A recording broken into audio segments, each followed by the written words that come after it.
Hi, everyone. I'm right before the intermission, so good job, y'all. Hang on, actually, 1 second. Don't go anywhere.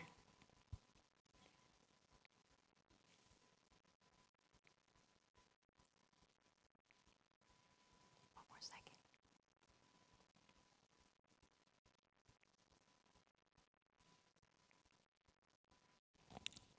Sorry. As most people under 50, I primarily use texting to communicate. I'm sure most of you all text on a normal basis, hopefully not now. That would be kind of rude. But texting is not all we have to communicate. Technology has advanced beyond belief. Whoops, wrong slide.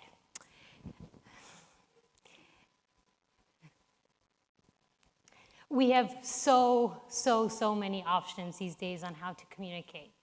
Has anyone faxed anything recently? I tried to do that a few days ago. I'm still not sure if it went through or not. But we really could do almost anything. Except time travel.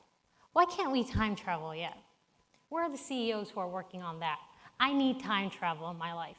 Not for every day, just once. I need to go back 5 years ago to this day. I want to meet my past self. Shake her hand, say, "Hi, I'm Kai." Watch her try to figure out who I am. See, 5 years ago, I looked like this. I was preparing to marry a rabbi. My mother had met him on her friend's staircase and decided that he would be the perfect match for me. I met him 8 times, and I was going to spend the next 80 years with him. Every single thing I had done, every decision in my life culminated to this event when I was going to marry the first guy I'd ever dated. The plan was very simple. Get married, be a good wife, teach in a religious school, and have as many children as humanly possible. My entire world was a few square miles in Brooklyn and had even fewer choices. There was nothing for me really to do except believe and follow the course that had been set for me since I was born. Yeah, the plan didn't exactly work. It takes time, though, to realize that a plan isn't working. It takes hours, tears, and sweat, and threats, and arguments, and research, and tens of thousands of dollars to leave a toxic marriage and a community bent on keeping the marriage together at all costs. It took everything I had to create my own individual self, to leave all I knew behind. Now my world became millions of miles long and had endless of opportunities and choices. And I did it. I created my own identity, my own individual self. I created my own view on the meaning of life and where I wanted to go. Wonderful. Now what?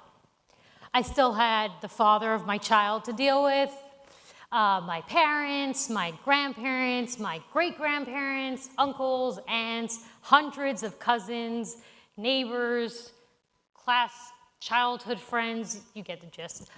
And all of them had really strong opinions about the course of my life. I felt alone and defensive. So my solution, I shut everyone out. The people in Broward College my first semester made me realize something, though. See, I was not normal. I didn't grow up around normal people, and honestly, y'all kind of scared me. I was alone, I was vulnerable. Everyone else probably communicated just fine, was able to navigate the world perfectly.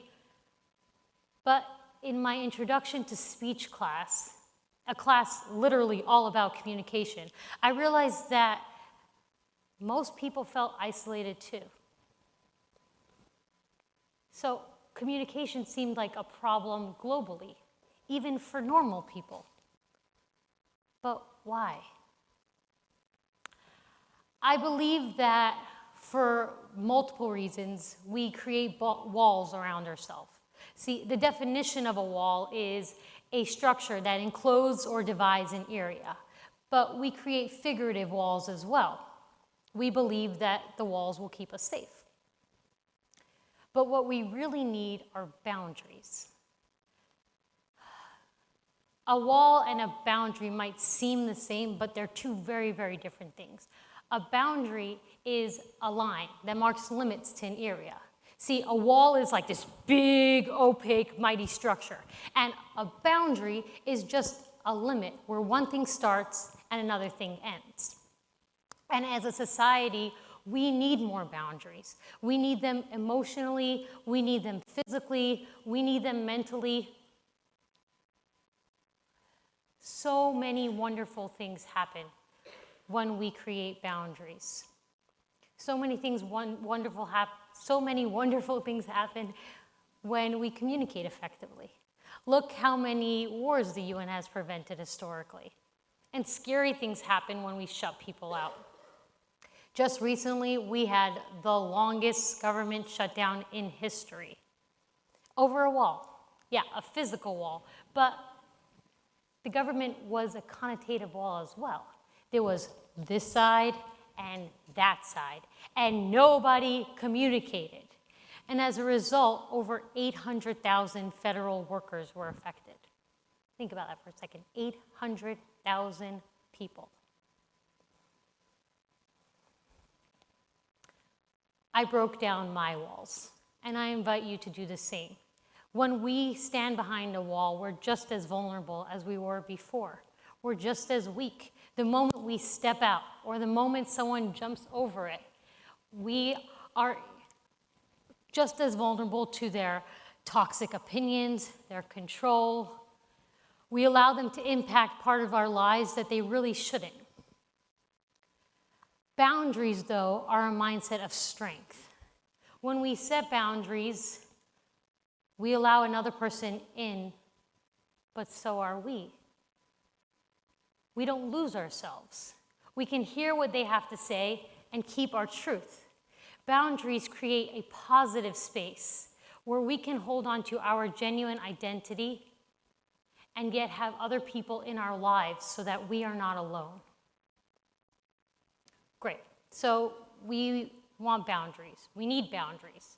How do we create boundaries? The first thing we can do is identify. Identify yourself. Who are you?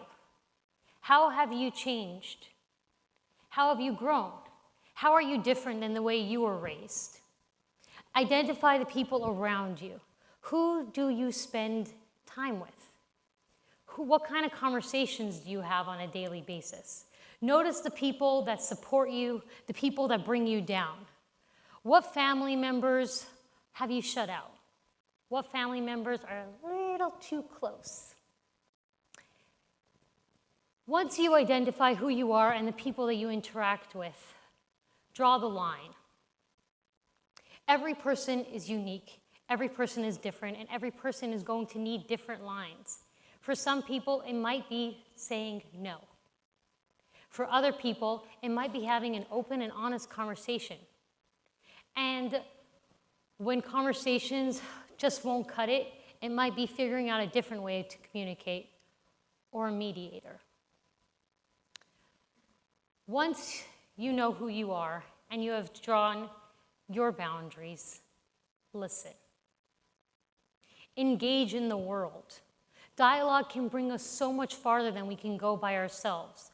We don't need to agree with people. We don't need to change our minds. We don't need to change their minds. Just listen. Imagine a world where we can all communicate effectively. A world where proper communication and boundaries could prevent things like government shutdowns, war, social isolation. Technology has brought us to an era where we can communicate with anyone, regardless of their gender, their race, their religion, their political beliefs, their sexuality. Every single person is important. None of us should ever have to feel alone. We need to break down the walls that divide us and create healthier boundaries instead. Thank you.